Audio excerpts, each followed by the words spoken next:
السلام علیکم۔ پیش خدمت حدیث آف دا ڈے، رسول اللہ صلی اللہ علیہ وسلم نے فرمایا، قسم ہے اس ذات جس کے ہاتھ میں میری جان ہے، تم جنت میں داخل نہیں ہو سکتے حتیٰ کہ ایمان والے بن جاؤ، اور تم کامل مومن نہیں بن سکتے حتیٰ کہ آپس میں محبت رکھو۔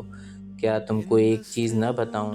جب تم وہ عمل کرو گے تو تم ایک دوسرے سے محبت کرنے لگو گے، آپس میں سلام کو عام کرو۔ یہ حدیث ایمان، محبت اور بھائی چارے کے درمیان مضبوط تعلق کو واضح کرتی ہے۔ جنت میں داخلہ ایمان کے بغیر ممکن نہیں۔ ایمان ہی انسان کو اللہ کی رضا اور جنت تک پہنچاتا ہے، اور ایمان کامل تب ہوتا ہے جب مسلمان دل سے ایک دوسرے سے محبت کرے، کسی کے دل میں بغض، حسد یا کینہ نہ ہو۔ نبی کریم صلی اللہ علیہ وسلم نے محبت پیدا کرنے کا بہترین طریقہ بتایا، سلام کو عام کرنا۔ السلام علیکم کہنا صرف الفاظ نہیں بلکہ ایک دعائے خیر ہے، یعنی اللہ تم پر سلامتی نازل کرے۔ جب مسلمان ایک دوسرے کو سلام کرتے ہیں تو دلوں میں قربت اور بھائی چارہ پیدا ہوتا ہے، نفرتیں مٹ جاتی ہیں۔